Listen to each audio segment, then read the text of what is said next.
세 개의 깃털. 옛날에 세 명의 아들을 둔 왕이 있었어요. 그 가운데 두 아들은 똑똑하고 영리했지만 셋째는 말도 많이 하지 않고 순진해서 그저 멍청이라고 불렸어요. 늙은 왕은 이제 죽을 때가 되었다는 생각이 들었는데 어느 아들에게 왕국을 물려주어야 할지 알 수 없었어요. 왕이 아들들에게 말했어요. 여행을 떠나라. 그리고 나에게 세상에서 제일 섬세한 양탄자를 가져오면 내가 죽은 후 왕위를 물려주마. 그들이 서로 다투지 않도록 성 앞으로 데리고 가 세 개의 깃털을 공중에 날리며 말했어요. 각자 깃털이 날아가는 곳으로 가거라.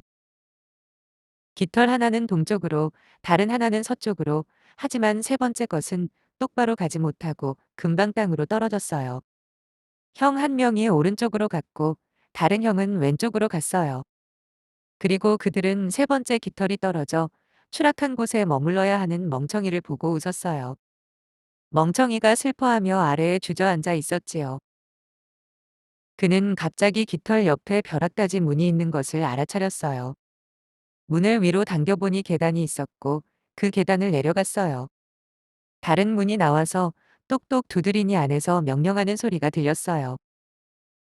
새파랗게 젊은 꼬맹아. 말라빠진 정강이야. 말라깽이 다리노마. 집 밖에 누가 왔는지 보고 오너라. 문이 열리고 그가 본 것은 커다랗고 뚱뚱한 두꺼비가 아주 많은 작은 두꺼비에게 둥그렇게 둘러싸여 앉아 있는 것이었어요. 뚱뚱한 두꺼비가 무엇을 바라냐고 물었어요. 그가 대답했어요. 나는 제일 아름답고 가장 섬세한 양탄자를 갖고 싶어요. 그러자 그가 젊은 두꺼비 하나를 불러 말했어요. 새파랗게 젊은 꼬맹아.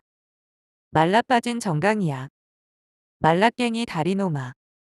이리저리 쭈그리고 커다란 상자를 내게 가져와. 그 젊은 두꺼비가 상자를 가져오자 뚱뚱한 두꺼비는 상자를 열어 멍청이에게 양탄자를 꺼내 주었어요. 땅 위에서는 아무도 짤 수 없는 아름답고 섬세한 양탄자였어요. 그는 고마워하며 다시 계단으로 올라갔어요. 다른 두 형들은 어린 동생이 너무 단순해서 그것을 찾아서 가져올 것이라고 믿지 않았어요. 뭐하러 크게 수고하며 찾아다닐 필요가 있어?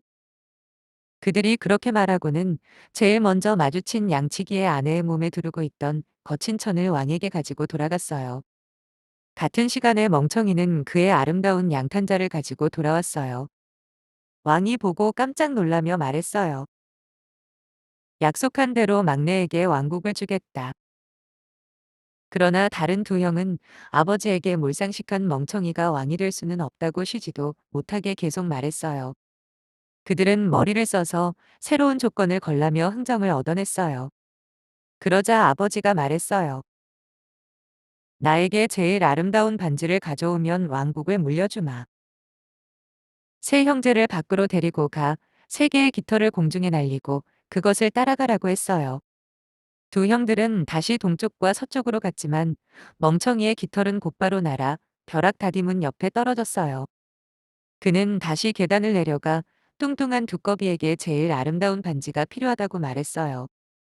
두꺼비는 곧 커다란 상자를 가져오라고 하고 찬란히 빛나는 보석 반지를 꺼내주었어요. 땅 위에 어떤 금 세공사도 만들 수 없는 아름다운 반지였어요.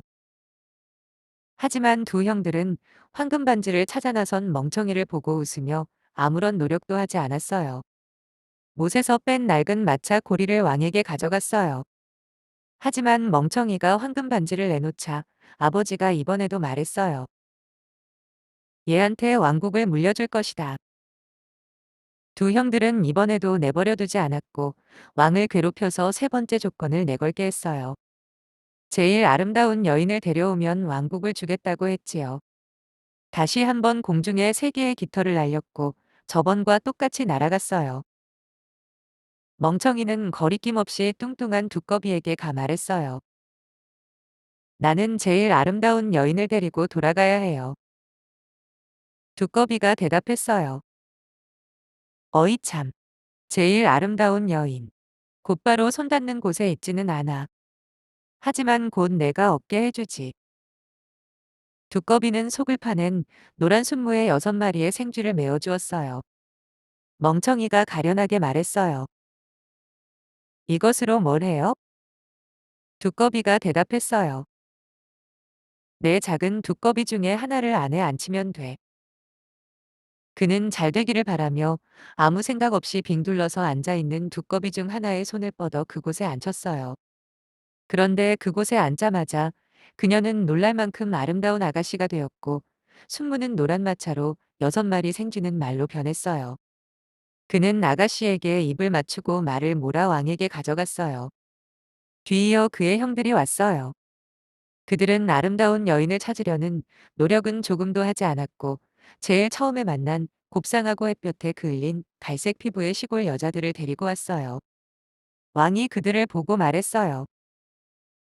내가 죽은 후 왕국은 막내의 것이다. 하지만 두 형이 재평가를 해야 된다고 소란을 피워 왕은 귀가 먹먹해 실신을 할 정도가 되었어요. 우리는 멍청이가 왕이 되는 것에 양보할 수 없습니다.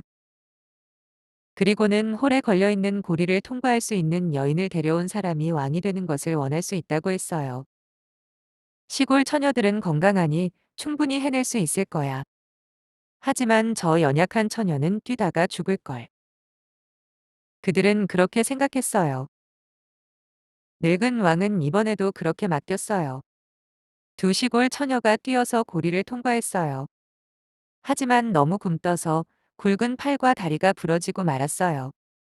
이어서 멍청이가 데리고 온 아름다운 아가씨가 뛰었는데 사슴처럼 너무나 가뿐히 통과했어요. 모두 다시는 말하지 않았어요. 그리하여 막내 왕자는 왕관을 물려받았고 오랫동안 지혜롭게 나라를 다스렸답니다.